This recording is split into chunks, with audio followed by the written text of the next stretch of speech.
terdengar, Pak? Terdengar, Bu. Ya, selamat pagi Bapak Masih dan juga Mas Yoga. Terima kasih sudah mengizinkan saya masuk.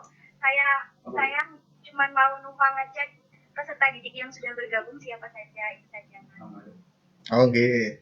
Sebenarnya saya izin juga, Ibu ya. Perkenalkan, saya juga Putra Aditya, mahasiswa PPL dari UST. Izin untuk merepotkan Ibu. Istilahnya begitu nggak, Bu? Menurut belajar. Monggo Mas, disilahkan dilanjutkan kembali. Terima kasih Bapak, Mas. Oke, makasih Bu. Baik, sebelum memulai pelajaran pada pagi hari ini, saya ulang lagi, perkenalkan saya Yoga Putra Aditya, biasa dipanggil Yoga. Silakan adik-adik di sini bisa memanggil saya Mas Yoga. Saya lahir di Sleman 5 September 1998. Agama Islam. Berikut nomor HP atau WA saya. Silakan jika dalam saya belajar atau mengampu adik-adik di sini, adik-adik mengalami kendala atau hal-hal yang teman-teman mau tanyakan, silakan langsung hubungi saya melalui nomor WA tersebut. Saya tinggal di Barak 1, Margolwes, Segan, Sleman, Yogyakarta, dekat dari SMK Negeri 1 Segan. Baik, karena saya sudah berkenalan, ada yang ditanyakan dari saya, dari perkenalan saya.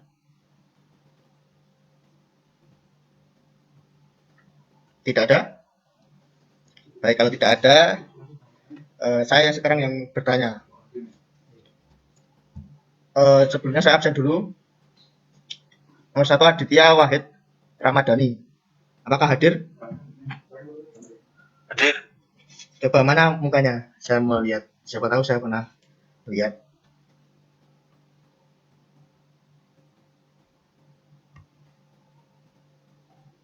Mas Aditya Wahid Ramadhani tinggalnya di mana? Di Jingin Lagung Menyosikan. Oh, dekat ya. Terima kasih Mas. Panggilannya siapa nih? Apa? Panggilannya siapa ini? Mas Wahid ya. Baik, terima kasih. Nomor 2 Aditya Eka Putra Ramadhani. Hadir? Hadir Pak. Dipanggil siapa ini Mas? Hadir. Oke. Mas Adit tinggal di mana? Berono Krita di Sleman. Oke. Terima kasih Mas Adit. Selanjutnya Mas Agil Putra Hidayah. Ada? Mas Agil?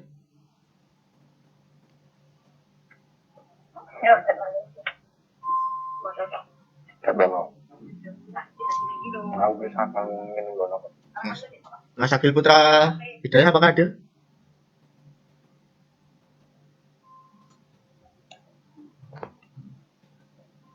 Nampaknya ini hadir. Mas Agil?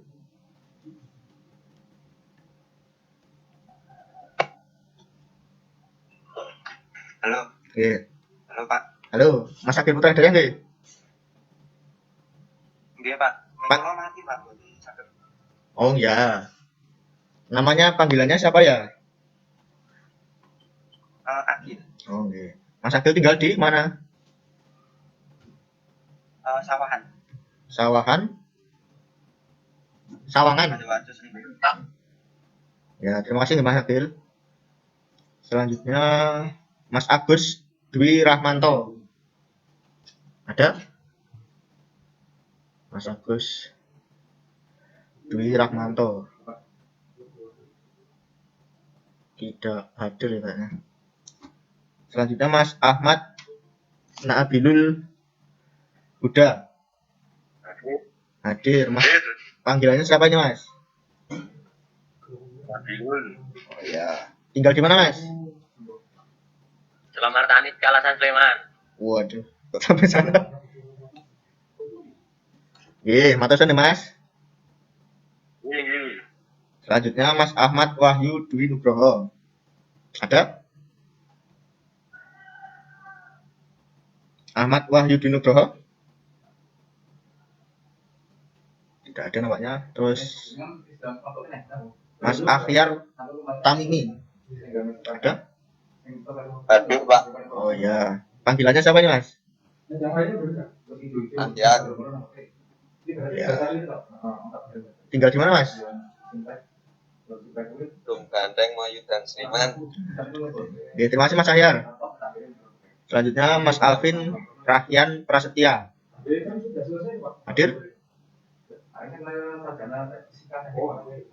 Mas Alvin Rahyan Prasetya? Hadir. Oh ya, nama panggilannya Mas? Alvin. Alvin apa Rahyan ini? Alvin lah. Oke, tinggal di mana Mas Alvin? Di Jendri Asia Sleman. Oh ya, terima kasih Mas Alvin ya. Selanjutnya Mas Benedictus Fabialan Apriliano. Wah, bagus sekali. Ada? Mas Benedictus Fabialan Apriliano. Tidak hadir. Selanjutnya Damai Resiana Sabila. Hadir? Hadir, Pak. Oh ya, panggilannya siapa nih? Damai. Damai. Mbak Damai tinggalnya di mana? Ngabusi, Pak. Ngabusi. Enggak pada Pak. Oh ya. Oke, Mas ya Mbak Damai. Ya, Pak. Selanjutnya Dimas Erlangga Putra. Hadir? Mas Dimas Erlangga Putra? Tidak hadir. Selanjutnya Dinar Bagus Wasito. Dinar Bagus Wasito?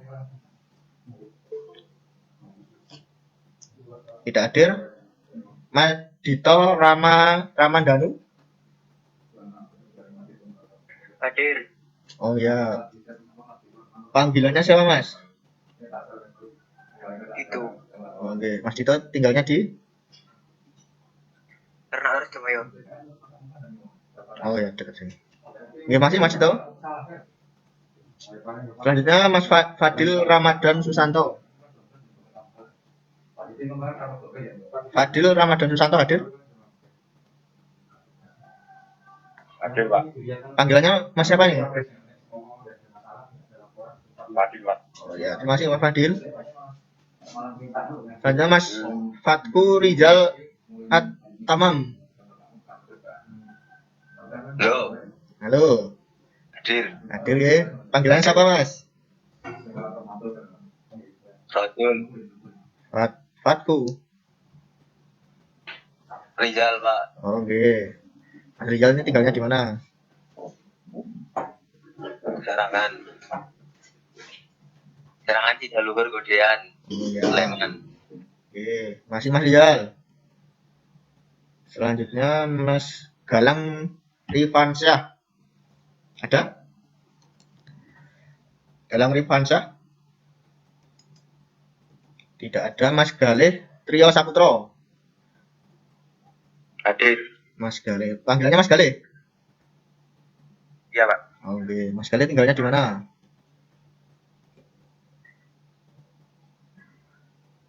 Halo?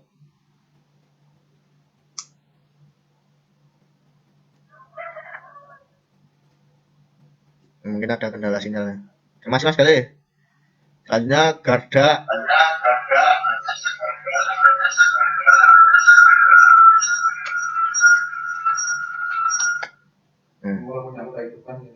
Ini punya Mas Garda tadi ya. Mas Garda Ardian. Garda Ardiawan. Loh, nggak ada di sana. Baik, Hanggar Ramadhani. Mas Hanggar Ramadhani tidak ada. Muhammad Fajri Adi Prilanto. Hadir. Panggilannya siapa Mas?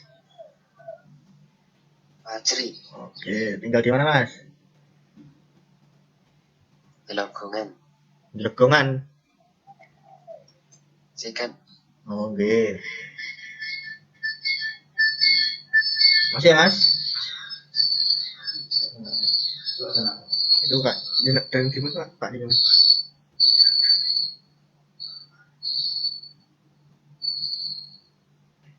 Ya, mohon maaf ya karena daring dan lokasi saya berdekatan dengan Pak Kasdi, jadi sedikit ada kendala. Terima kasih. Selanjutnya Muhammad Irfan Hidayat. Ada? Hadir. Panggilan siapa nih Mas? Hadir. Irfan. Ya. Dan biar besok kalau mau manggil enak ya. Tinggal di mana Mas Irfan? Turi. Sleman. Oke, masih Mas Irfan. Selanjutnya Naufal Rizky Arifianto. Ada? Hadir. Panggilannya siapa nih Mas? Naufal. Oke, Mas Naufal tinggalnya di mana? Kabupaten Primulyo Sleman. Oh, tidak. Oke, makasih Mas Naufal. Lanjutnya Mas Nova Dwi Santoso. Ada? Nova Dwi Santoso? Tidak ada. Berarti selanjutnya Rafiq Ansor Wibawa. Ada? Enggak ada. Lanjutnya Rajendra Bagas Jaya. Ada? Tidak ada. Lanjutnya Raihan Anggi Dwi Putra. Ada tidak? Kalau tidak nyaut, saya lanjut ini. Restu Asfar Darmawan. Tidak ada. Oh ya, Rahyan. Mas Restu Asfar Darmawan ya? Oke. Panggilannya Mas Restu. Oke, terus. Makasih Mas. Ya. Ridwan Setianto. Ridwan Setianto? Hadir. Oh ya. Panggilannya Mas Ridwan ya? Oke. Oke. Tinggal di mana Mas Ridwan? Karangkepo Pandawarjo Sleman. Oh ya. Terima kasih Mas Ridwan. Lanjutnya Rifki Amirullah. Rifki Amirullah? Hadir, Pak. Ya. Panggilannya Rifki ya? Ambil aja, Pak. Oh ya. Mas Amir tinggal di mana? Tokonilo. Dulur Gudian, Pak. Oh ya. Terima kasih Mas Amir. Rizal, Ya, Pak. Rizal Permana Putra. Ada, Pak. Panggilannya siapa Mas? Rizal. Tinggal di mana nih Mas? Tinom Sidarum Gudian. Wah, banyak yang gedean ini. Ya masih Mas Rizal. Selanjutnya Sakti Rahmat Setiadi. Sakti Rahmat Setiadi ada? Tidak ada. Lanjutnya Cesario Admin Lana Abdullah. Ada? Ada, Mas, ada. Panggilannya siapa ya Mas? Panggilannya Rio. Oh ya. Mas Rio tinggal di mana? Karangkepo Pandawarjo Sleman. Oh, dekat-dekat tadi ya? Ada temannya tadi ya? Ya, Mas. Ya, makasih Mas. Selanjutnya Setio Aji Andrianto. Setio Aji Andrianto ada? Tidak ada. Selanjutnya Fadearli Pasyara. Oh Mas Setio ya? Iya, ada, Pak. Oh ya, panggilan siapa Mas? Aji, Pak. Oke, Mas Aji tinggalnya di mana? Sangat kerja di Sleman, Pak. Mana? Yang pisangan kerja di Sleman, Pak. Oh, Pisangan. Oke, masih Mas Aji. Oke. Selanjutnya Mas Fadearli Pasya Rahilnya. Rahilga. Ada tidak ini? Tidak ada. Ada yang belum saya panggil?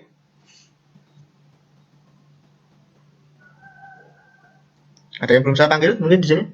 Yang baru datang, baru bergabung? Sudah semua ya? Nggak ada yang baru bergabung ini. Baik, ini ketua kelasnya siapa ya? Sudah ada apa belum? Belum ada, tapi rencananya Rizal, Pak. Faktor Rizal Atamam. Ya, Rizal dulu. Rizal, Pak. Fatur Rizal Atamam ya?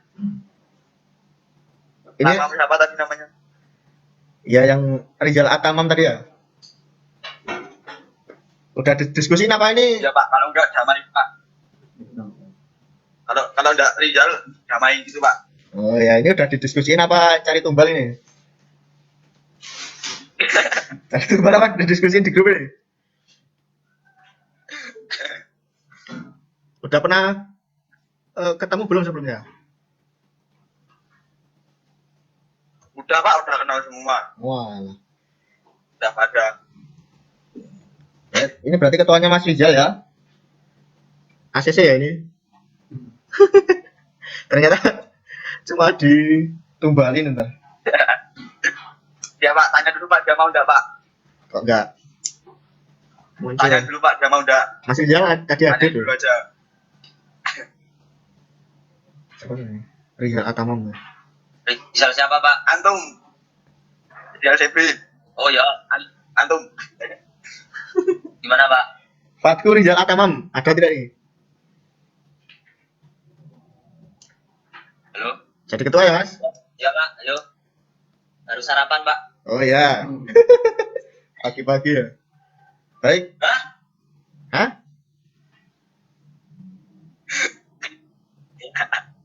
Siap. Siapa nih jadi ketua? Enggak pernah tahu. Kaget Pak ya. Sekarang berapa Pak? Ketua aja. Wah, Jadi ketua ini Mas.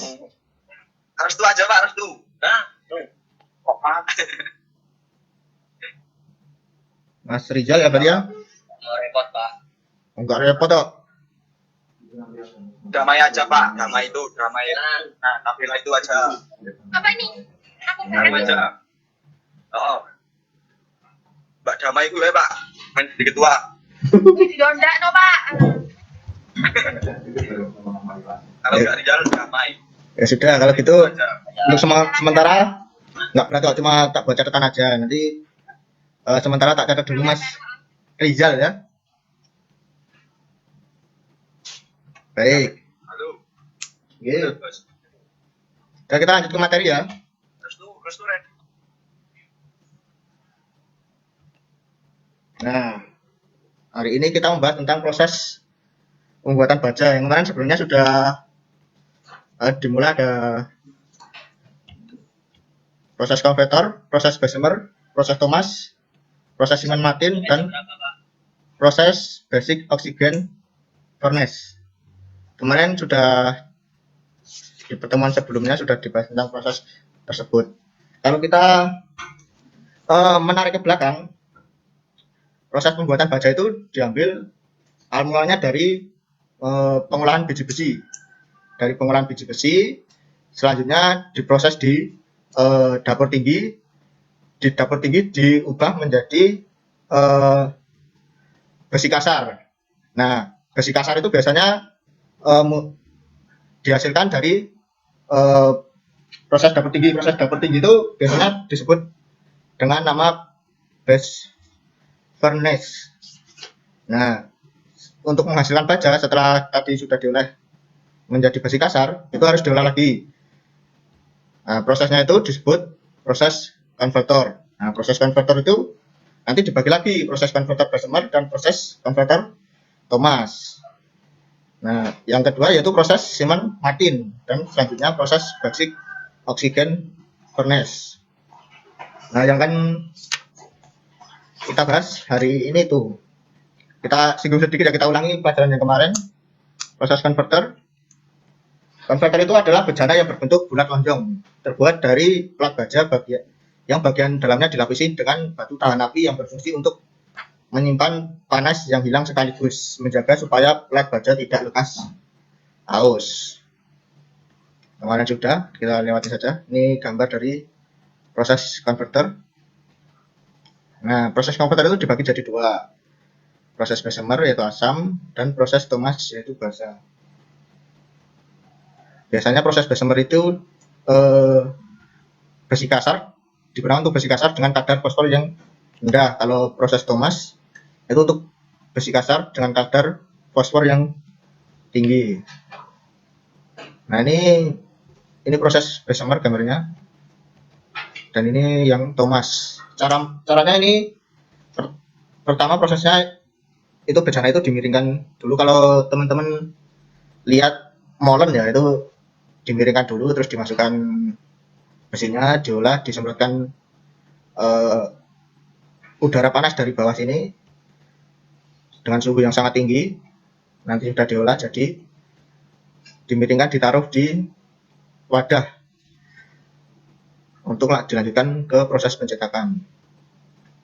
Selanjutnya yaitu proses Simon Martin, ditemukan oleh Simon dan Martin. Kemarin sudah digunakan baik besi kelabu maupun putih. Selanjutnya itu proses basic oxygen furnace, yaitu proses pembuatan baja yang memanfaatkan oksigen bumi dan panas.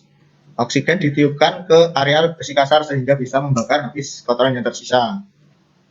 Dapur pengolahan baja pada proses BOF biasanya berdiameter 5 meter dan berkapasitas 35 ton hingga 200 ton. Durasi pembuatannya baja dengan proses ini memakan waktu sekitar 50 menit.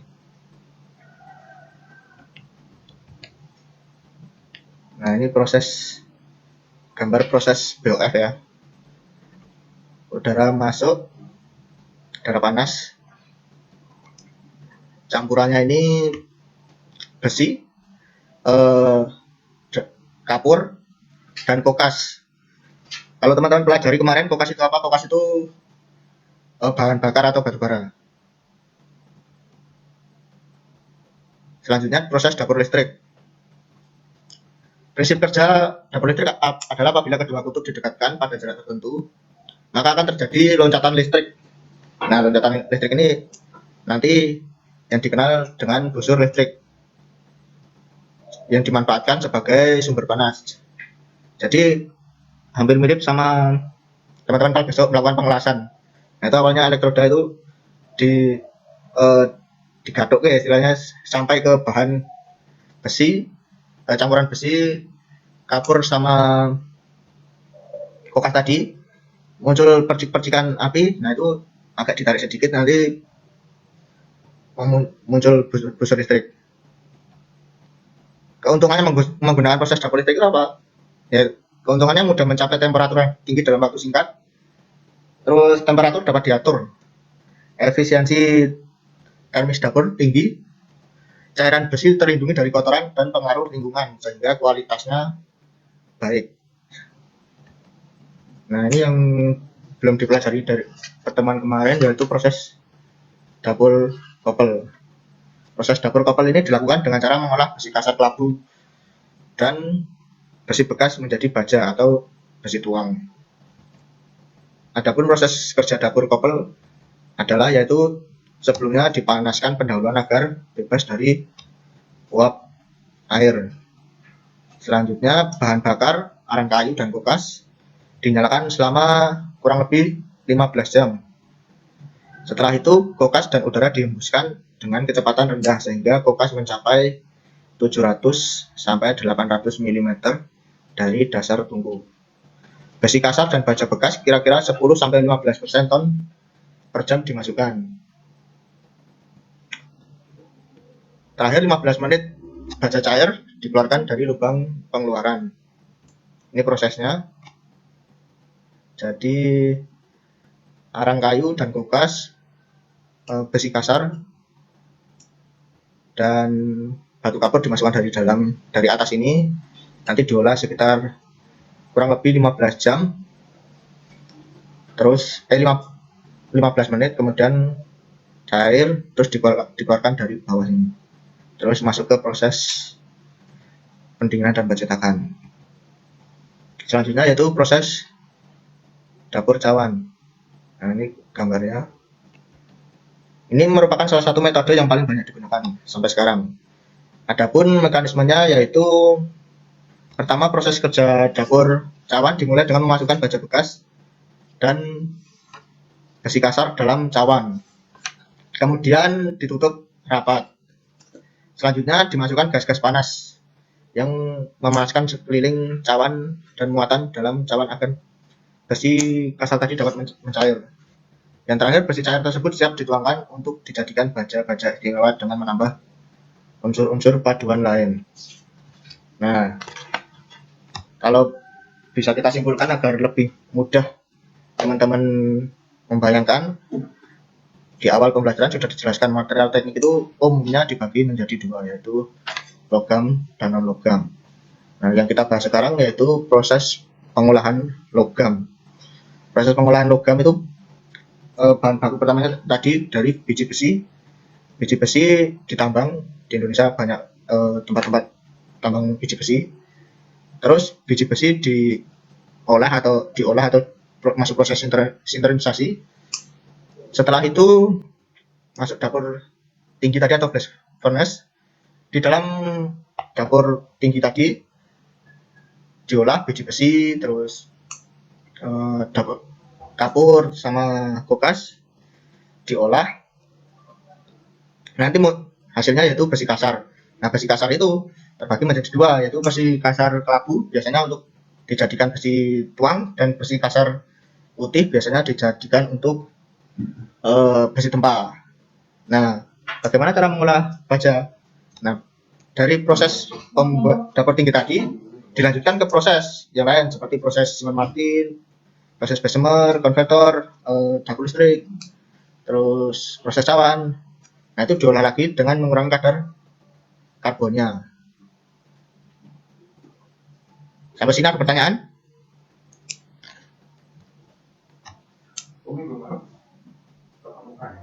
Tidak ada, kita lanjut.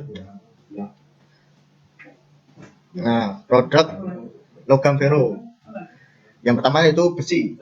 Besi ini paling banyak digunakan di dunia karena besi ini mempunyai jumlah yang sangat banyak di kulit bumi, yaitu urutan kedua, yaitu sekitar 5% dari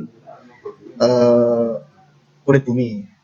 Karena proses yang sangat melimpah, besi ini menjadi komponen utama ketika ada proses pembangunan dan sebagainya. Nah, kelemahan besi ini di udara, besi itu mudah mengalami korosi yang disebabkan reaksi dengan oksigen, membentuk oksida besi yang biasanya disebut dengan karat.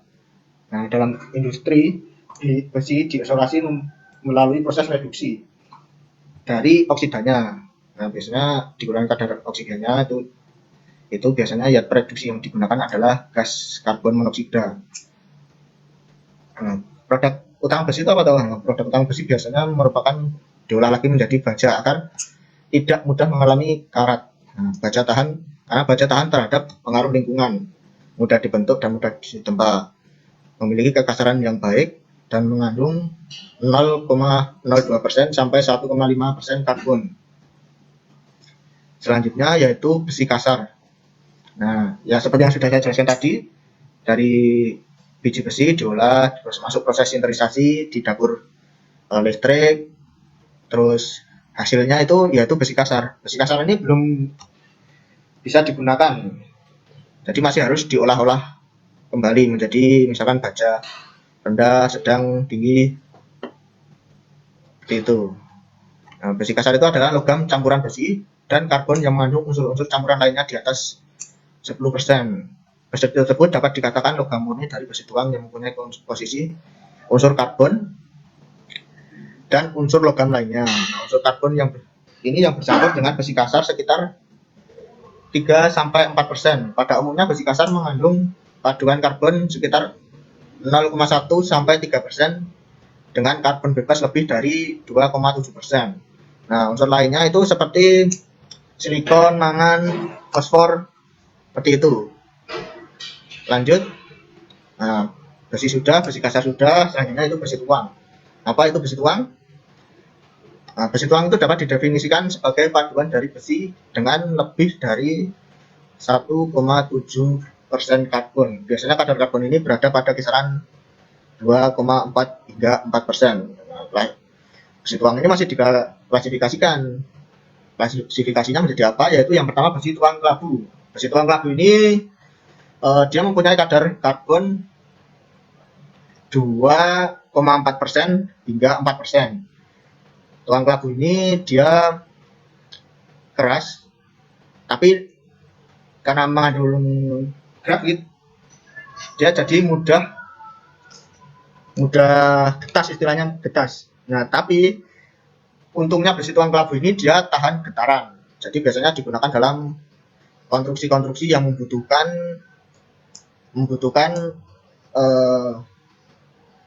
kontak dengan getaran. Seperti itu. Yang selanjutnya itu besi tuang putih. Nah, kalau yang besi tuang labu tadi mempunyai unsur karbon yang kisarannya antara 2,4 hingga 4%. Nah, dan silikon 1 sampai 3%. Nah, kalau besi tuang putih ini bedanya dia hanya memiliki unsur silikon 1% atau kurang malah. Biasanya besi tuang putih itu karena sangat keras, itu digunakan sebagai roda gilingan. Kalau misalkan karena sangat keras ya itu digunakan sebagai dorongan roda gilingan atau alat-alat yang membutuhkan kekerasan, karena unsur silikon dari besi tuang putih tadi sangat sedikit. Selanjutnya yaitu besi tuang tempa putih. Besi tuang tempa putih ini dia mempunyai warna inti dari besi yaitu berwarna putih. Bias. Besi tuang tempa putih ini disebut juga dengan besi tuang yang dihasilkan dengan cara proses karburasi. Biasanya digunakan untuk transmisi roda-roda gigi.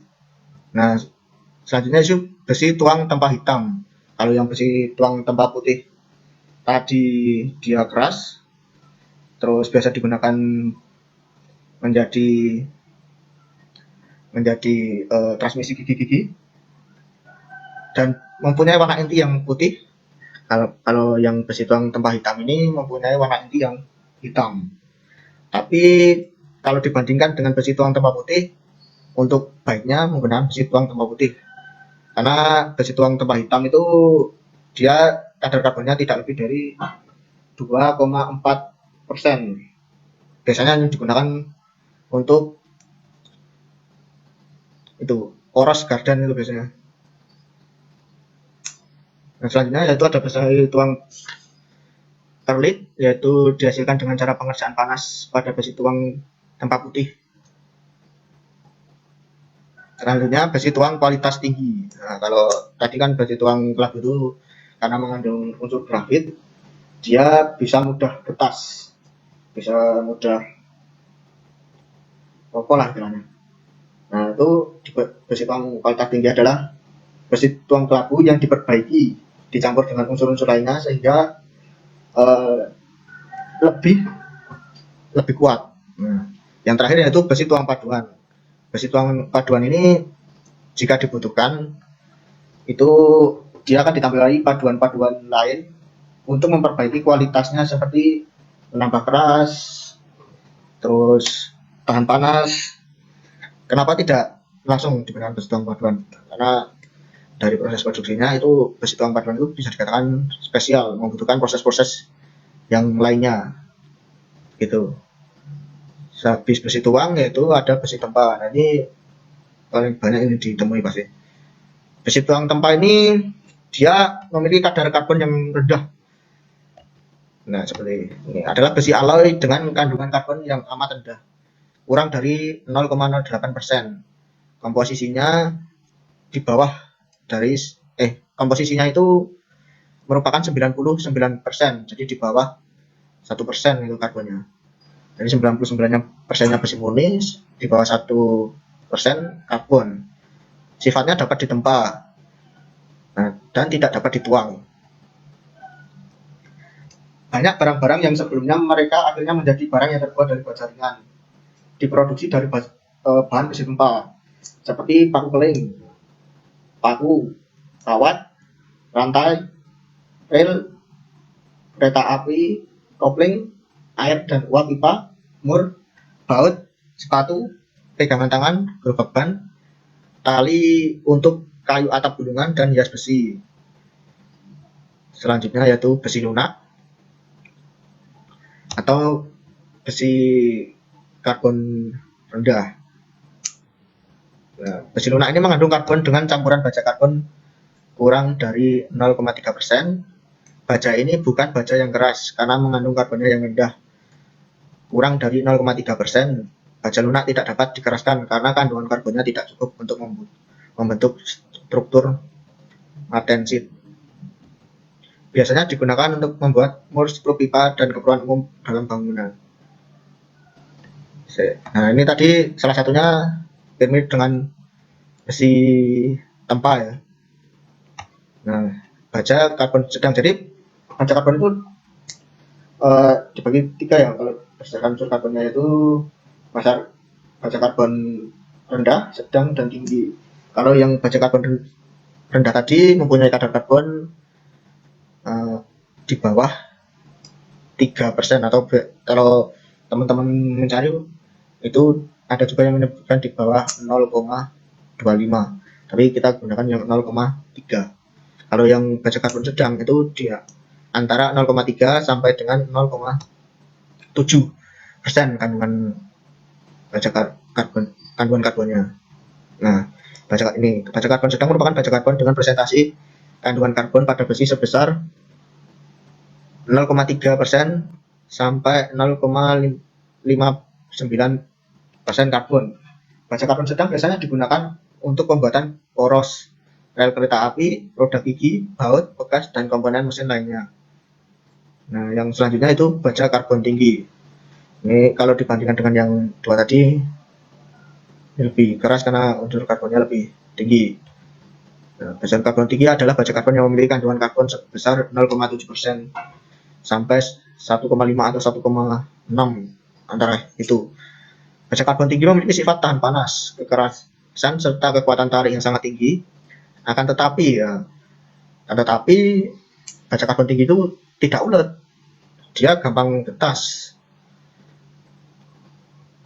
Sifatnya dapat ditempa, dapat disepuh keras, dan dimudahkan digunakan. Biasanya kalau teman-teman teknik mesin itu tidak asing dengan kikir, pahat, gergaji, tap, stempel, dan alat mesin bubut. Terus yang terakhir yaitu baja karbon tinggi dengan campuran. Komposisi baja karbon tinggi ditambah nikel atau kobalt.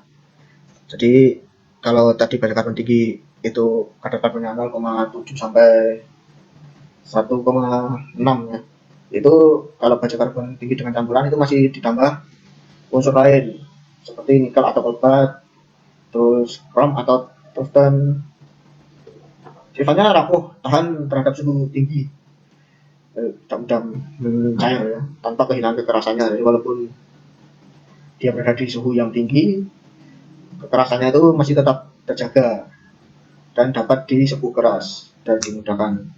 Biasanya digunakan untuk membuat mesin bubut dan alat-alat mesin.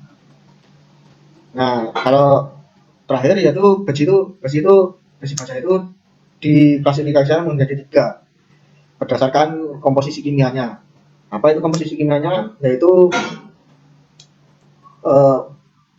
dibagi menjadi 2, yaitu baja karbon dan baja aduan. Baja karbon tadi sudah kita bahas. Dia terbagi menjadi 3, yaitu menurut unsur karbonnya yaitu rendah, sedang, dan tinggi. Nah, yang kedua yaitu baja paduan, yaitu low alloy steel, medium alloy steel, dan high alloy steel. Biasanya kalau teman-teman nggak asing termasuk besi HSS.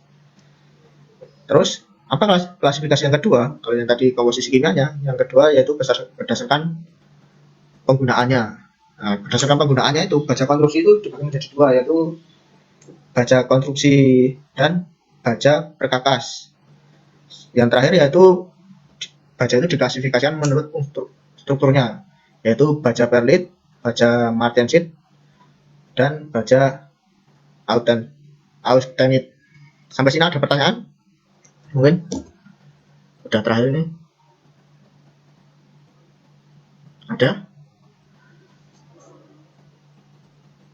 Jika tidak ada, ini saya berikan sebuah video agar teman-teman lebih mudah lagi mempelajarinya. Ini adalah video profil dari Krakatau Posko.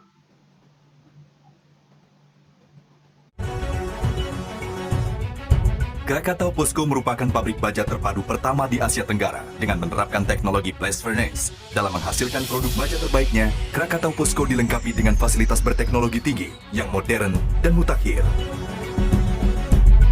Untuk berbagai penggunaan komersial, produk baja dibuat dari proses pembuatan besi, proses pembuatan baja, dan proses pengerolan.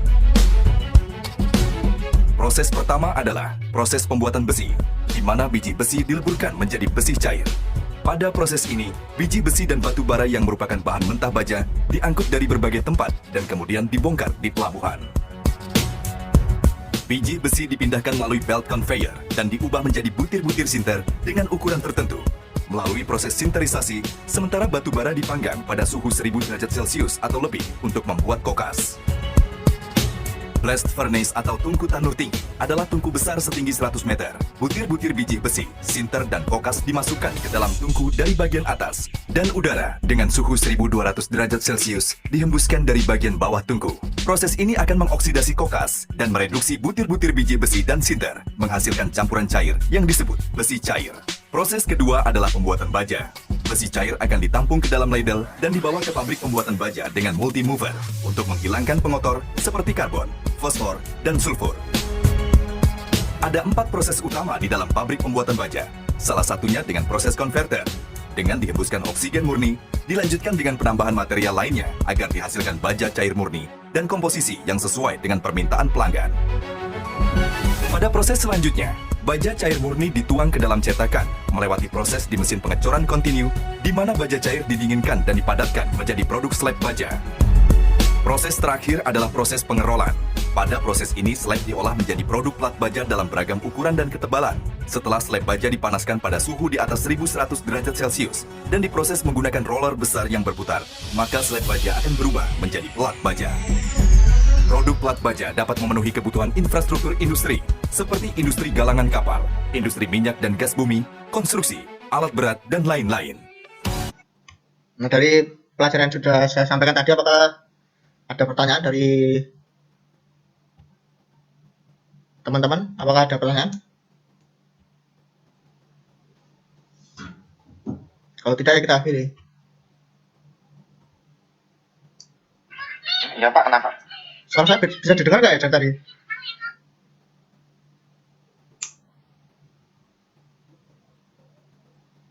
Halo, bisa Pak? Bisa ya? Videonya tadi bisa didengar suaranya? Halo? Bisa loh? Apa Pak? Saya kan tadi memutarkan video. Nah, itu videonya itu apakah ada suaranya atau tidak? Bisa. Oh iya. Karena sudah lama juga ya. Yang baru masuk tadi, apa ada yang belum di absen ya? Ini jangan-jangan ada yang masuk di pertengahan. Takutnya nggak ke absen. Yang belum absen tadi Mas Agus Dwi Rahmanto. Kalau ada bilang ada gitu ya. Takutnya nanti nggak ke absen tuh, karena nanti saya serahkan ke Pak Kasdi untuk direkap. Selanjutnya yaitu Mas Ahmad Wahyu Dwi Nugroho. Yang lain aja Pak. Oh ya. Mas Ahmad Wahyu Nugroho tidak ada ya. Selanjutnya Mas Dimas Erlangga Putra. Tidak ada. Dinar Bagus Wasito. Tidak ada. Galang Rifansyah. Tidak ada. Garda Ardiawan.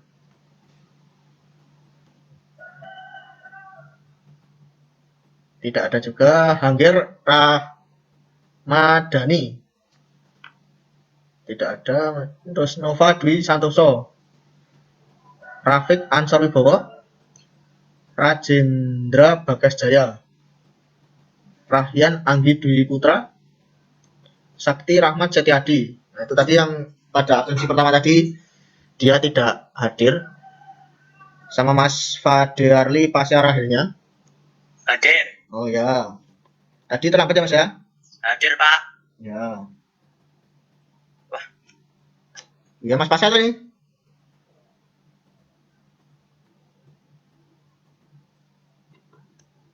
Ya. Santoso. Hadir Pak. Rafiq Ansor Wibowo. Aceh.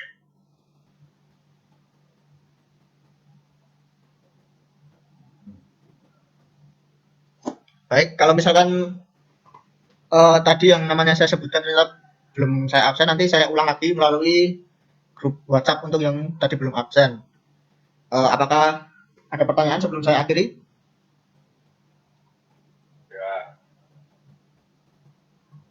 Nah, tidak, kalau tidak ada, terima kasih sudah menghadiri pertemuan pada tanggal 13 ini.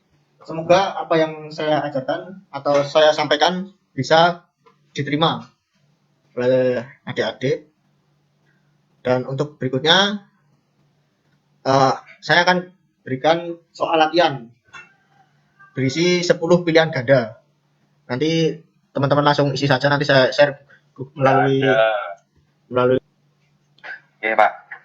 nanti teman-teman masuk ke Google Form itu, pilih namanya, terus kerjakan bisa teman-teman 10 pilihan ganda sebisa mungkin dikerjakan, mudah kok. Baik, kalau ada salah kata, salah perbuatan atau hal-hal yang tidak berkenan selama saya menyampaikan materi tadi pada pertemuan ini, saya mengucapkan banyak sekali permintaan maaf. Saya akhiri, wassalamualaikum warahmatullahi wabarakatuh. Selamat menjalankan pelajaran yang berikutnya. Terima kasih.